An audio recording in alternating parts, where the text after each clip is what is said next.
Cops mocked Chuck Norris on his bike, thinking he was just an old man. But they had no idea who was really standing in front of them. A master of martial arts, a legend who could never be humiliated. What happened next shocked them.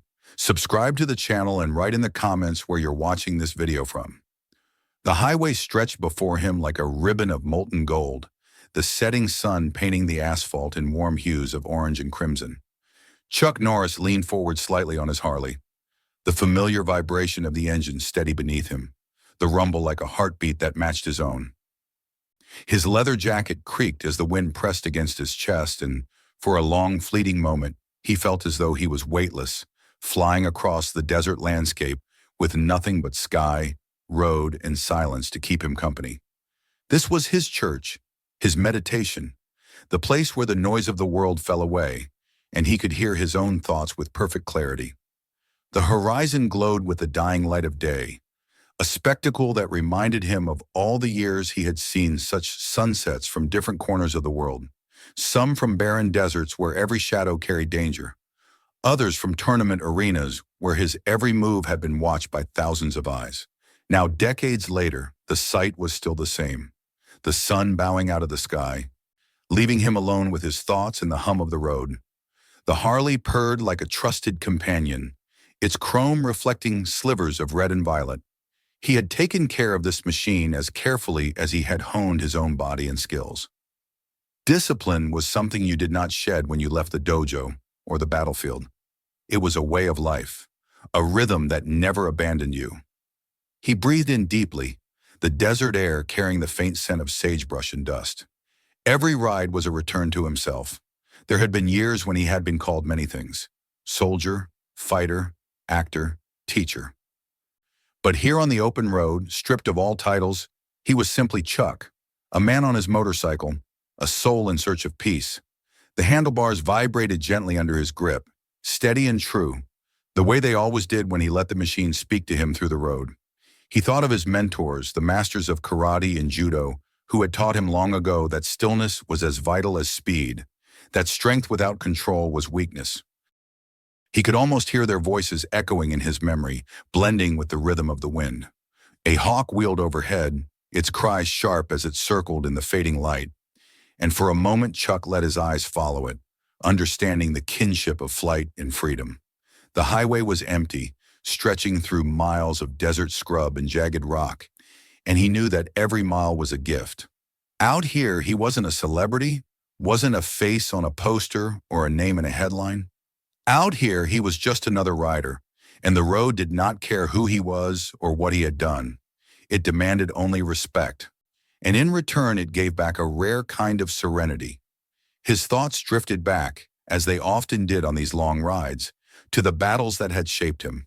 Not the fights on film, where every punch and kick was choreographed for the screen, but the real ones. The grueling hours in the army when discipline was the only thing that kept a man alive. The endless days of training in a dojo, where failure meant bruises, humility, and starting again. The tournaments where his opponents had come at him with everything they had, and the victories that had never come easy. Those memories lived in his muscles, in the scars hidden under the leather jacket, in the calm that sat behind his eyes. It had been years since the world had needed him to prove anything, yet he never stopped training, never stopped maintaining the habits that had carried him through. It wasn't vanity or nostalgia, it was necessity. The world had changed, but human cruelty had not. He had seen it too many times to pretend otherwise. That was why he rode, not to escape, but to remember who he was without the noise of everything else. The sound of the Harley's engine was enough to remind him that he was still strong, still alive, still moving forward. As the sky deepened into violet and the first stars pierced the horizon, he eased his grip and let the bike glide into a steady rhythm. Every bump in the road, every subtle shift of the tires, told him something. He trusted the machine because he had earned its trust with care, just as he trusted his body because he had honed it with discipline. He smiled faintly at the thought of how many times he had told young students the same truth. Respect your tools, respect yourself, and both will carry you farther than you can imagine. But even in the quietest rides, a man like him was never completely at ease. His instincts were old friends, trained into him by war and survival. A flicker of light in his mirrors caught his attention, small at first, then growing brighter. He glanced back casually, his eyes narrowing as he saw not one but two pairs of headlights weaving through traffic in the distance. For a moment, he told himself it was nothing, just late patrol cars maybe. But the longer he watched, the more deliberate their movements seemed. They weren't simply driving, they were hunting. The sound of their engines carried faintly over the steady pulse of his Harley, louder with every passing second. He shifted slightly in his seat, not out of fear but of awareness, adjusting the mirror to keep them in sight. The sun had nearly set now, and the world was bathed in long shadows. The emptiness of the highway that had moments ago felt like peace now felt like isolation. There were no houses nearby, no gas stations, no towns for several miles. Just him, the desert, and the two cruisers closing in behind him. He breathed once more, slow and deliberate, letting his mind settle the way it always had before a fight. Years of training had taught him the difference between panic and readiness. Panic got you killed. Readiness kept you alive. The two sets of headlights swerved aggressively, one crossing into the lane beside him, the other hanging just behind. His jaw tightened as the red and blue lights suddenly flared, slicing through the dusk with an unnatural glare. Chuck knew then, with absolute certainty, that this was no routine stop. The Harley hummed under him as though sensing the tension in its rider. He kept his posture steady, his eyes fixed ahead. He had no intention of running. It wasn't in his nature. And besides, that was what they wanted. A chase would give them justification. No, he would meet this with the same resolve he had brought to every trial of his life. The road of freedom had carried him here, and whatever lay ahead, he would face it. The desert wind howled louder as the cruisers closed in, their lights painting the asphalt in violent flashes. What had begun as a peaceful ride was shifting into something else entirely, something that smelled of danger and corruption. The tranquility of the highway was gone, replaced by the shadow of power abused. And Chuck Norris, alone on his motorcycle, knew deep down that his journey this evening had only just begun. The flash of red and blue against the fading desert light seemed almost unreal, like a hallucination born from exhaustion. But Chuck knew better.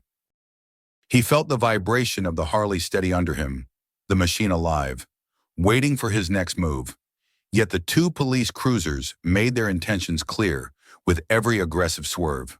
Their headlights cut across his mirrors like blades, first one surging ahead, then the other dropping behind, the two of them corralling him the way hunters boxed in prey. Chuck eased back on the throttle, not because he feared them, but because he understood the game. If he kept going, they would find their excuse to escalate. They wanted movement to justify the violence they had already decided upon. Gravel crunched beneath his tires as he signaled deliberately and guided the Harley toward the shoulder. He made each motion slow, precise, impossible to misconstrue. Both his hands stayed visible on the handlebars. Years of discipline told him that hesitation or sudden gestures could be twisted into a story he did not write. The patrol cars split apart, one swerving in front of him, the other sliding to a stop at his rear. Their doors slammed open with sharp metallic bangs that echoed too loudly in the emptiness of the desert. Chuck killed the engine, the Harley rumbling down into silence, and lifted both hands slightly, palms open. Dust hung in the air, stirred up by the cruisers, clinging to the fading light like smoke from a fire. He could feel the shift in the atmosphere, the way the air seemed thicker now, not from heat but from hostility. The officers approached with deliberate swagger, not the calm precision of men trained to protect, but the arrogance of those who believed themselves untouchable. The first one emerged from the lead car, tall and broad-shouldered, the kind of man who carried a baseball bat instead of relying solely on his sidearm. His uniform looked wrinkled, his eyes already narrowed in contempt before a word was spoken. The second came from behind, slimmer, his posture radiating the same cruelty, though his weapon hand rested too comfortably on the grip of his holstered pistol. They didn't ask for identification right away, didn't announce the supposed violation. Instead, they circled him like dogs scenting blood, their boots scraping the gravel deliberately loud. "Step away from the bike," the taller one barked. His voice was less command than challenge. Chuck didn't move quickly, just swung his leg over and stood straight, his hands still visible, his expression calm. The Harley leaned slightly on its stand, its chrome catching the last flash of sunset like a stubborn spark refusing to die. The slimmer cop smirked, walking around the motorcycle in slow, taunting circles. "Nice ride," he muttered, though his tone carried no admiration, only the sneer of someone who enjoyed what he was about to destroy. He dragged a gloved hand along the gas tank, leaving a streak in the polished surface. The act was intimate in its disrespect, as if the violation of the bike was meant to be a violation of its rider. Chuck's gaze followed him without turning his head, steady, patient. He had faced worse than this in darker places, but he knew the ritual, every movement, every word here was theater. They weren't enforcing law, they were playing a game they had already decided he would lose. "License and registration," the tall one demanded suddenly, though his partner hadn't finished circling. Chuck nodded once, slowly, and began reaching for the inside pocket of his jacket. He moved deliberately, his eyes on them, his hands visible until the last possible second. Yet even this simple gesture was twisted into a show. "Not so fast," the tall cop snapped, stepping closer, his hand brushing the handle of his baton. His partner chuckled under his breath as though it were all a joke. The tension was thick enough to choke on. Chuck froze mid-motion, keeping his hand open where they could see it, waiting.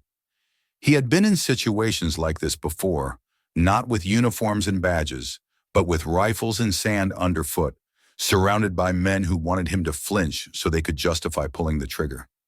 Discipline had saved him then, and it would save him now. The slimmer officer leaned in, his face too close, the stench of stale coffee and tobacco hanging between them. "You think you're something special riding around like this? Old man on a toy he can't handle anymore." His laugh was low and sharp, like a blade scraping stone. He jabbed a finger at the bike's polished chrome. "Bet you polish this more than you eat. Pathetic." Chuck didn't answer. Silence had always been his first defense. His father had once told him that nothing unbalanced a bully faster than someone who refused to play their game. But the officers weren't boys in a schoolyard. They were men with guns, men who knew how to twist silence into guilt. "Answer when spoken to," the tall one barked, and for the first time he reached out, his thick fingers grabbing the collar of Chuck's jacket. He yanked once, jerking him forward, testing resistance. Chuck's body remained still, his stance rooted like stone, though inside he felt the spark flicker. Years of restraint kept it from igniting, but he knew the line was approaching. The Harley gleamed quietly behind him, the dust settling now on its chrome, its presence a silent witness. Chuck could feel its weight even from a step away, as though the machine itself was bound to him. He thought of the countless miles they had ridden together, of the discipline with which he had kept it alive. This wasn't just steel and rubber. It was dignity on wheels, freedom carved into machinery. And now these men circled it with the intent of desecration. The slimmer one bent slightly, his smirk broadening, and gave the wheel a sharp kick. The bike rocked dangerously on its stand, nearly toppling before settling again. Chuck's eyes hardened, but he didn't move. Not yet. "You see that?" The cop sneered to his partner. "He just takes it, like he knows he can't do a damn thing about it." The tall officer laughed, the sound cruel in the silence of the desert night. He shook Chuck once more by the collar, his grip firm, daring him to resist. "What's the matter, Grandpa? Cat got your tongue? Or maybe you just know your place." Chuck said nothing. His breathing remained slow, steady, but inside he felt the shift. He knew what was coming. He had known it from the moment he saw the headlights weaving in his mirrors. This wasn't a stop. This wasn't the law.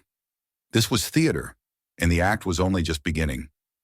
The desert around them had gone still, the twilight settling fully into night. Insects hummed faintly in the brush, and a distant coyote's cry carried across the emptiness. It was a stage as old as mankind, a test of dignity, of patience, of how far cruelty would go when convinced of its own invincibility. The slimmer cop raised his hand and tapped the headlight casing with 2 fingers, as if considering something. Then almost lazily, he lifted his baton and brought it down hard across the glass of the Harley's front lamp. The crack echoed like a gunshot, shards scattering across the gravel. The broken headlight hung in pieces, its fractured surface reflecting the flashing red and blue in jagged shards. Chuck's heart tightened. It wasn't fear. It was something deeper, the sting of watching a symbol of his freedom defiled with casual cruelty. His fists clenched once before he forced them open again. He had spent a lifetime learning when to act and when to wait. This was not the moment, not yet. But he knew the line had been crossed. The taller officer's grip on his jacket tightened, hauling him forward, their faces close now, the man's hot breath sour with authority abused. "Look at me," he hissed. Chuck's eyes met his, calm, unwavering. The cop flinched almost imperceptibly, unsettled by the lack of fear. In that instant, Chuck knew exactly what kind of night this was going to be. The shatter of the headlights seemed to linger in the silence of the desert, an echo that pressed against Chuck's chest like a personal insult.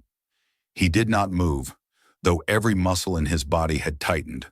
The tall officer still had him by the collar, tugging him forward every few seconds, as if he were a disobedient animal. The slimmer one laughed as he circled the bike, his baton resting casually on his shoulder. It wasn't just a display of power anymore. It was desecration, a calculated stripping of dignity meant to provoke a reaction. Chuck's silence, his refusal to bend or snarl or beg, only seemed to fuel them further. The slimmer cop crouched by the bike, tilting his head as if studying it like a piece of junkyard scrap. He raised the baton again, and with a sudden violent crack, struck the chrome of the handlebars. The sound was metallic, sharp, a wound on the machine that Chuck felt deep inside himself. The officer grinned, turning to his partner. "You see that? Guy doesn't even blink. Must know we own him." The tall one chuckled and yanked Chuck again, closer this time, close enough that their noses nearly touched. His breath was sour, his eyes bloodshot. "You're nothing out here," he muttered, his voice low, almost intimate in its malice. "No cameras, no witnesses, no one to care what happens to an old man on a toy he doesn't deserve."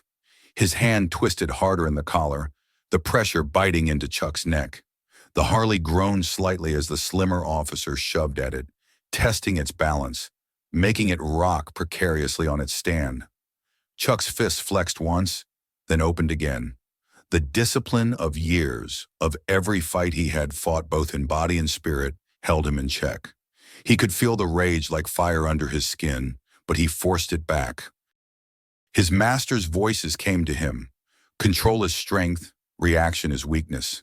He had lived by that creed his whole life, and he would not betray it here, even as his bike. The one thing in this moment that symbolized his freedom was mocked and beaten before his eyes. "Say something," the slimmer cop demanded suddenly, his face twisting as he leaned closer. "Say one word. Give me a reason." He jabbed the baton against Chuck's chest, just hard enough to bruise, not hard enough to incapacitate. It was a game, but a vicious one. Chuck stared back in silence, the desert wind moving his hair, his eyes steady, calm. The lack of reaction was like a slap in the face to the officer. He shoved him once more, harder this time. The tall one laughed, throwing his head back. "He's scared," he declared, "scared and too dumb to admit it." He gave Chuck's collar another violent tug, jerking him off balance for a second, only to shove him back into the bike. Chuck's shoulder struck the handlebar, the jolt rattling through his frame, but still he didn't answer. The slimmer cop sneered, stepping back. "Man like this, with all his silence, thinks it makes him strong, but it just makes him weak." He raised the baton again and smashed it across the other headlight. Glass sprayed across the gravel, tiny shards glittering like cruel stars in the beam of the cruiser lights. The Harley sagged slightly, wounded now with both its eyes darkened. Chuck felt a hollowness in his chest, the ache of watching something beloved destroyed not out of necessity, but out of pure cruelty. "Pick it up," the tall cop ordered suddenly, shoving him forward toward the machine. "Pick it up, old man. Fix it." His voice was mocking, each word heavy with condescension. Chuck did not move. His legs remained planted, his eyes staring forward.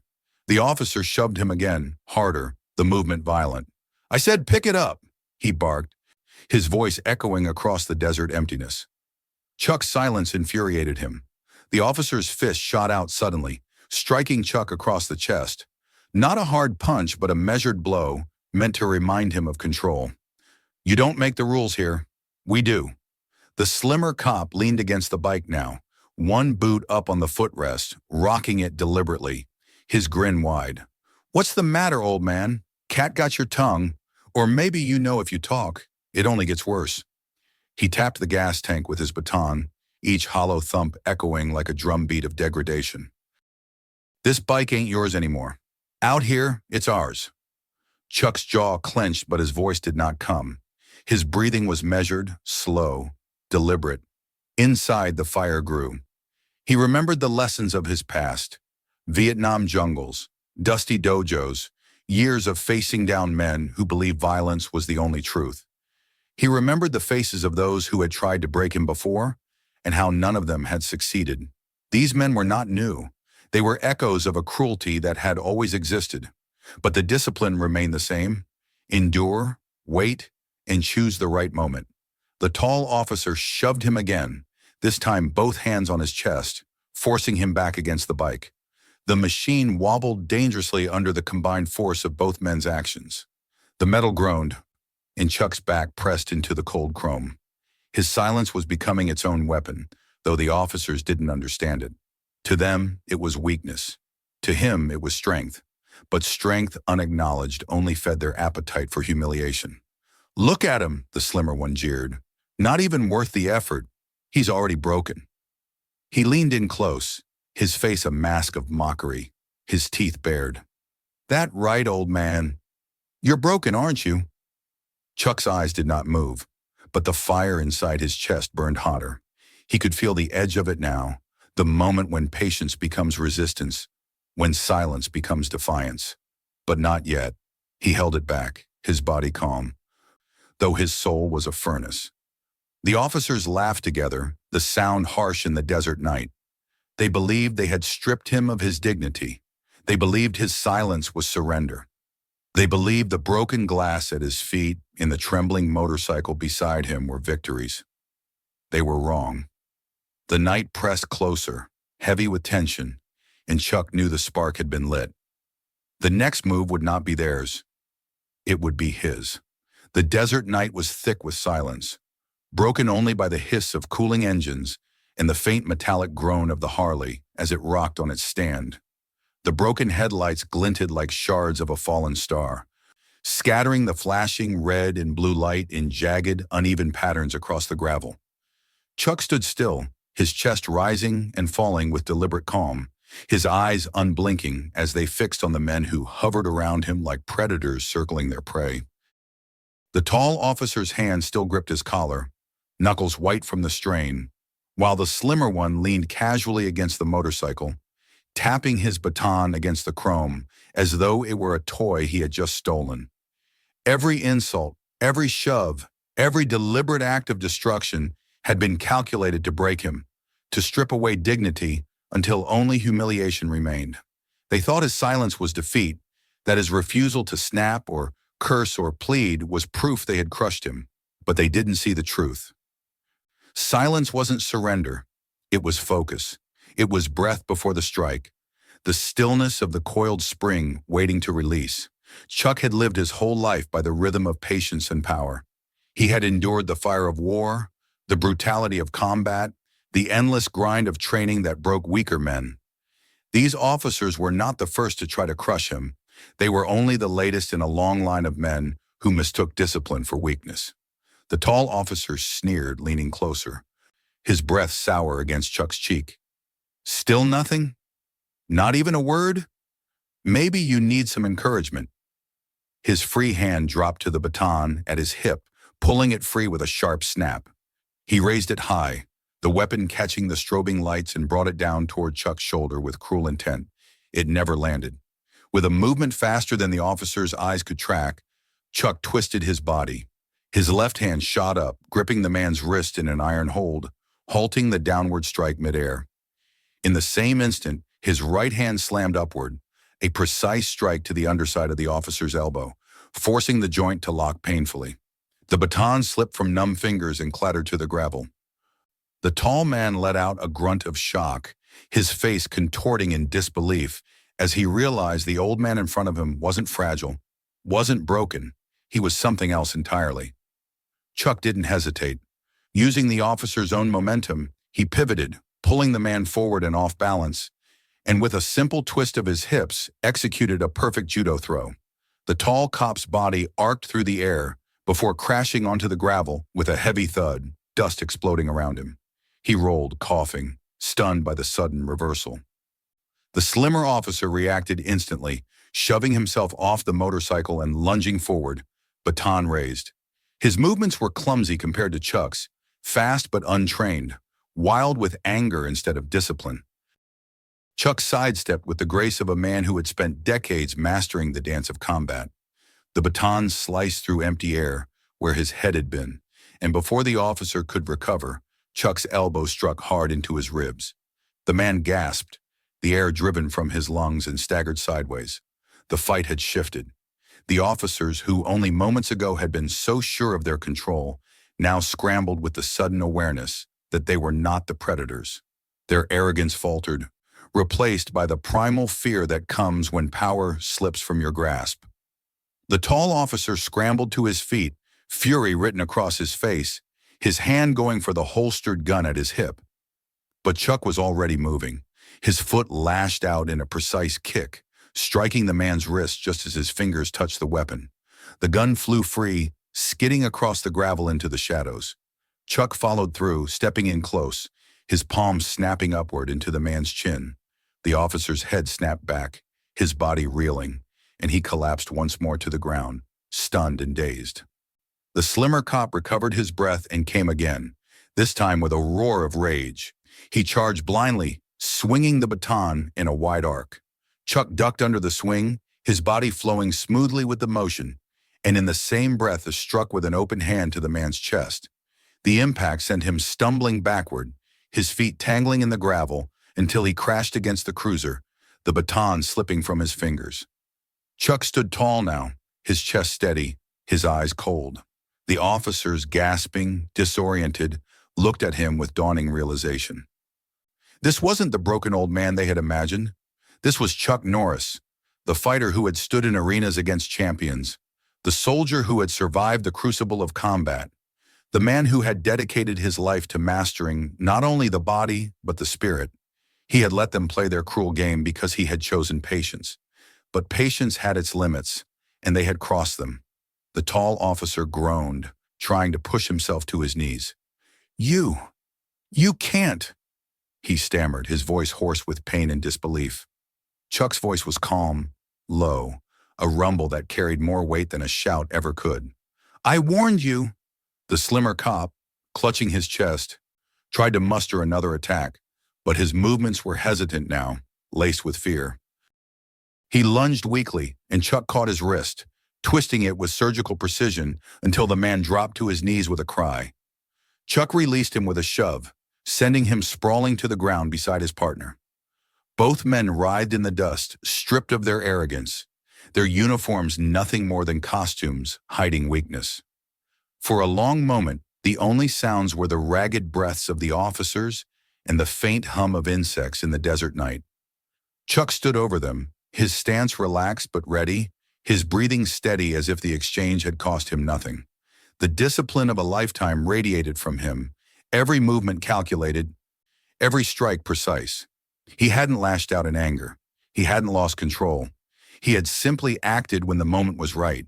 The broken motorcycle stood beside him, its headlights shattered, its chrome scarred. Yet even in its wounded state, it remained what it had always been, a symbol of freedom, of resilience.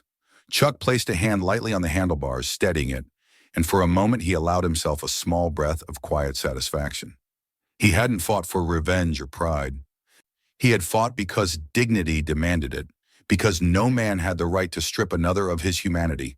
The officers groaned on the ground, their arrogance replaced by the bitter taste of defeat. They would recover, their bodies bruised but not broken. But the lesson would linger, carved into their bones as surely as the gravel now pressed into their skin. They had thought him weak. They had thought silence meant surrender, but Chuck Norris had shown them that silence was only the stillness before the storm, and that true strength waited until the exact moment it was needed. Above them, the desert sky stretched vast and unyielding, stars burning cold and bright. The wind shifted, carrying away the dust, and in that silence Chuck knew the night was far from over. This was only the spark. The fire it would ignite had yet to burn. Dust still clung to Chuck's boots as he pushed his Harley upright. The broken headlight hung loose, a spiderweb of cracks spreading across its surface, a silent reminder of the violence that had just erupted. The officers lay groaning in the gravel, too stunned to rise, too shaken to summon the arrogance they had worn like armor only minutes before. Their badges still gleamed faintly under the red and blue of their cruiser's lights, but the power they had wielded with such cruelty had crumbled the moment their prey had chosen to stand tall. Chuck gave one last glance at them, his jaw set. He had no desire to finish them, no thirst for revenge. What mattered now was what came next. Because deep in his gut, he knew this wasn't just a fight between three men on a dark highway. This was something larger, heavier, a current of corruption that ran far beneath the surface. He pushed the bike to the side of the road, the chrome still scratched but gleaming faintly in the glow of the cruiser's lights. He tested the handlebars, flexed the clutch, felt the brakes, and though battered, the Harley responded like an old warhorse still willing to charge into battle. Chuck let the engine rumble low, the sound carrying into the night like a warning that he was not finished. Then he mounted, adjusted his jacket, and rode away slowly, leaving the two officers behind in the dust of their own disgrace. The ride back into town was quiet except for the rhythm of the engine and the whisper of wind against his helmet. Each mile carried with it the weight of memory, Sarah's laughter in the kitchen, the smell of home-cooked meals, the countless students he had mentored in martial arts who looked to him for strength and guidance. He had always told them discipline meant not striking first, but knowing when you had no choice. Tonight he had lived by his own lesson. Still, he knew what was coming. Men like those officers never admitted defeat. They didn't lick their wounds and walk away. They sought revenge, and behind them stood a system eager to protect its own. By the time he rolled into his driveway, dawn was brushing the horizon with pale light. The garage waited for him like a sanctuary, the scent of oil and leather greeting him the way Sarah once had with her lavender perfume. He dismounted stiffly, his ribs aching where the officers had shoved him, his knuckles still sore from the strikes he had delivered. Inside, the empty chair stood silent, but Chuck could almost hear her voice telling him to be careful, to fight wisely, not recklessly. He let out a long breath, brushing his hand over the Harley's dented chrome. "We're not done," he murmured, as if speaking to the machine itself. That morning, the town was already stirring with whispers. At the diner, heads bent over steaming coffee cups as locals muttered about what they'd heard. A fight on the highway, Chuck Norris standing his ground. Two cops left sprawled in the dust. No one had seen it, but stories spread like wildfire when fueled by fear and admiration. Some scoffed, saying it was only a rumor. Others swore they knew it was true, that Chuck had always been different, that he wouldn't let himself be bullied. By noon, even the barbershop was buzzing with talk. The news traveled fastest to those who already felt the sting of injustice. Young men who had been pulled over one too many times for no reason, fathers who had lost jobs after fabricated charges, mothers who had watched their sons march into courtrooms with their heads bowed under false accusations. To them, Chuck's stand wasn't just a story, it was a spark, proof that the machine wasn't invincible, that dignity could still triumph against brute power. By afternoon, Sammy Green showed up at Chuck's garage, his eyes wide with awe. "Mr. Norris," he said, his voice trembling with equal parts fear and admiration. "Everyone's talking about you. They say you took on 2 cops by yourself. That true?" Chuck looked up from the workbench where he was tightening a bolt, his expression steady.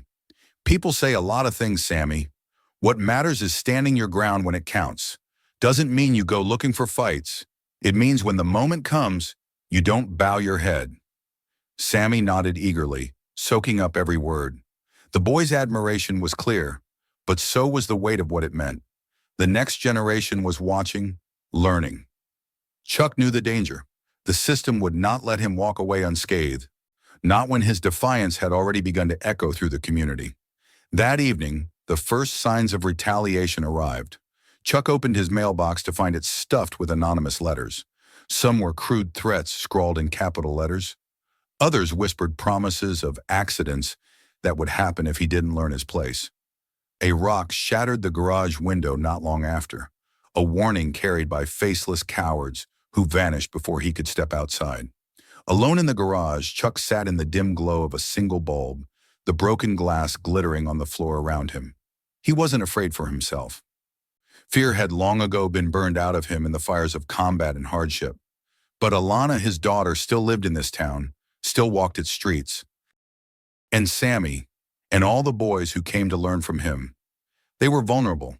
They didn't have his training, his years, his scars. Protecting them mattered more than protecting himself. Judge Harold Whitaker came by the next day, pulling up in his old Lincoln, his riding jacket draped over the seat beside him. The man had seen his share of battles in the courtroom, had stood against corruption in quieter, more measured ways. But when he stepped into Chuck's garage and saw the broken window, his face darkened. "They won't stop," Whitaker said simply. "You've embarrassed them. Worse, you've exposed them. Men like that, Crowley, Keene, Doyle, they'll drag you through the mud before they ever admit the truth. And they've got the system behind them." Chuck wiped his hands on a rag, meeting the judge's eyes. "Then maybe it's time someone stood up against the system." Whitaker gave a tired smile. "Maybe, but standing alone, you'll be crushed. Standing together." He let the words hang. Together. That was the word. Chuck thought of the bikers who had once ridden alongside him, of the veterans in town who remembered what honor meant, of the neighbors who had already begun whispering his name like it was a shield. The fire had begun to spread, and now it was his choice whether to fan the flames or let them die. The following nights brought more visits, but this time from allies. Marcus, a truck driver who had lost his rig to a crooked seizure, came to the garage, his face lined with exhaustion and bitterness.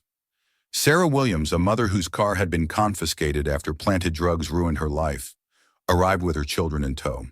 One by one they gathered, people broken by the same corruption that had tried to break him.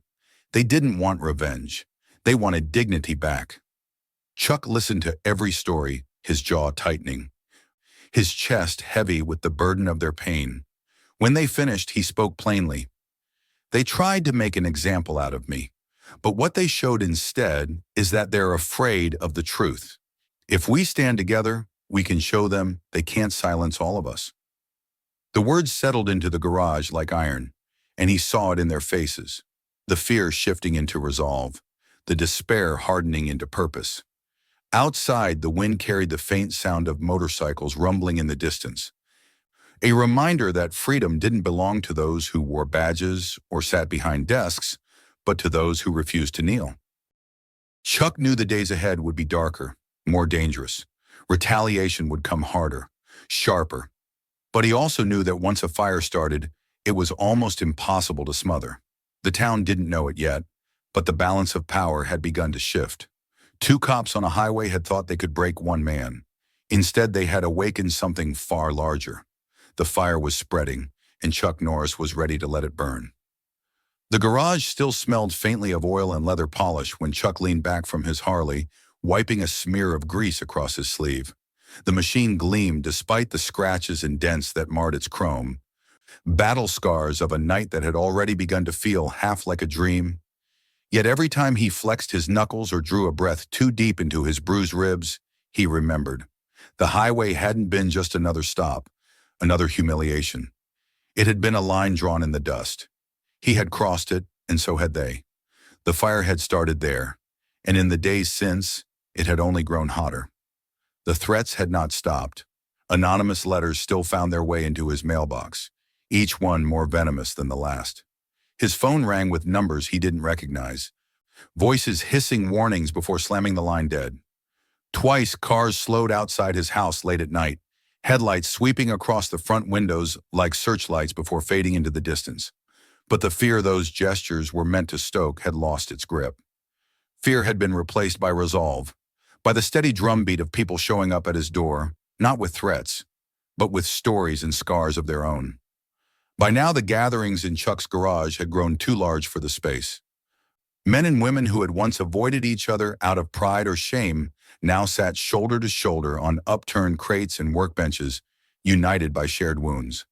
They spoke of wrongful stops, stolen property, nights spent in jail cells for crimes invented out of thin air. Each story was another weight in the growing pile of evidence. Each face was another reminder of what they were fighting for. Marisol Vega was always there, notebook in hand, her recorder capturing every word.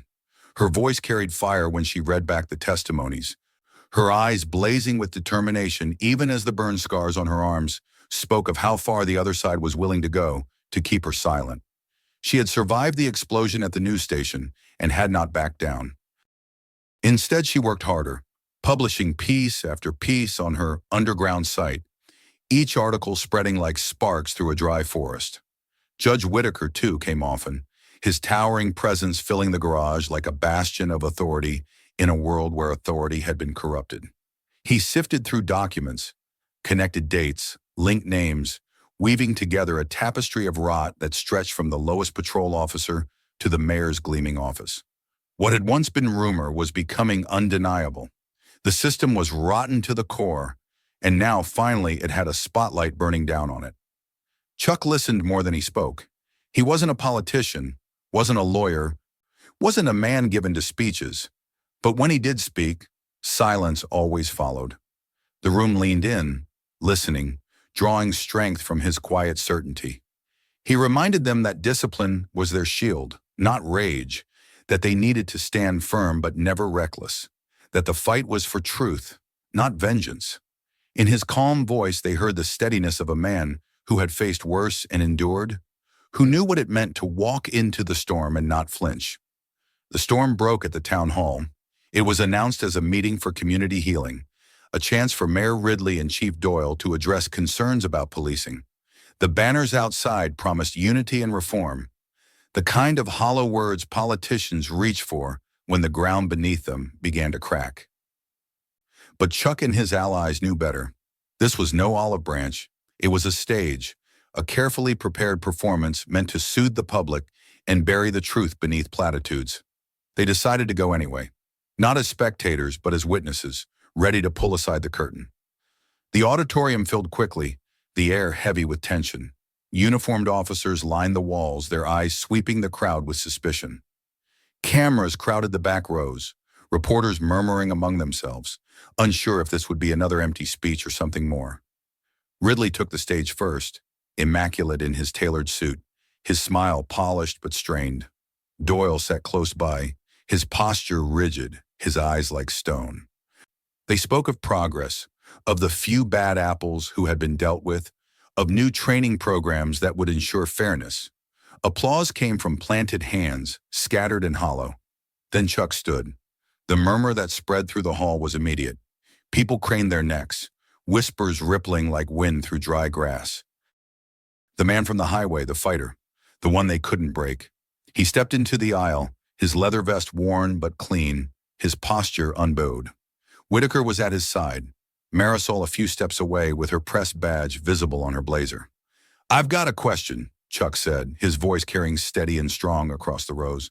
The mayor hesitated, his polished mask flickering for a fraction of a second. "How long," Chuck continued, "have you been taking kickbacks from crooked cops who planted evidence and ruined lives?" The hall erupted. Some gasped, some shouted. The mayor raised his hands, calling for calm, trying to dismiss the words as slander.